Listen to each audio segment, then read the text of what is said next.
रामचंद्र जी को जब उनके पिता दशरथ राजपाट सौंपने वाले थे, तभी उनकी दूसरी पत्नी कैकेयी को उनकी दासी मंथरा ने खूब भड़काया।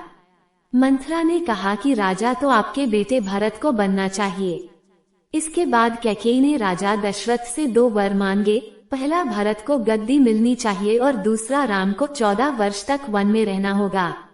राजा दशरथ को अपनी पत्नी के वर पूरे करने पड़े। जब रामचंद्र जी वनवास के लिए अयोध्या से निकले, तब लक्ष्मण जी ने भी उनके साथ जाने की इच्छा जाहिर की। लक्ष्मण के वन जाने की बात सुनकर उनकी पत्नी उर्मिला भी साथ जाने की जिद करने लगती है। तब लक्ष्मण अपनी पत्नी उर्मिला को समझाते हैं कि वो अपने बड़े भाई और मां समान भाभी सीता की सेवा करने के लिए जा रहे हैं। अगर तुम वनवास में साथ चलोगी तो मैं ठीक तरह से सेवा नहीं कर पाऊंगा। लक्ष्मण के सेवा भाव को देखकर उर्मिला साथ जाने की जिद छोड़ देती है और महल में ही रुक जाती है। वन में पहुंचकर लक्ष्मण भगवान राम और सीता के लिए एक कुटिया बनाते हैं। जब राम और सीता कुटिया में विश्राम करते थे, तब लक्ष्मण बाहर पहरेदारी करते थे। वनवास के पहले दिन जब लक्ष्मण पहरेदारी कर रहे थे, तब उनके सामने निद्रा देवी प्रकट हुई। लक्ष्मण ने निद्रा देवी से वरदान मांगा कि वह 14 साल तक निद्रा मुक्त रहना चाहते हैं।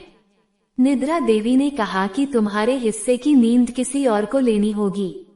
लक्ष्मण कहते हैं कि उनके हिस्से की नींद उनकी पत्नी को दे दें। इस कारण लक्ष्मण 14 साल तक नहीं सोए और उनकी पत्नी उर्मिला लगातार 14 वर्ष तक सोती रही। 14 वर्ष बाद जब भगवान राम और माता सीता के साथ जब लक्ष्मण अयोध्या वापस आए, तब नींद की अवस्था में रामचंद्र जी के राजतिलक समारोह में उर्मिला भी उपस्थित थी। ये देख लक्ष्मण को हंसी आती है।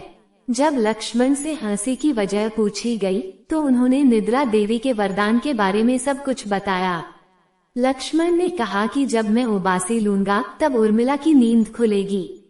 लक्ष्मण जी की इस बात को सुनकर सभा में मौजूद सभी हंस पड़े।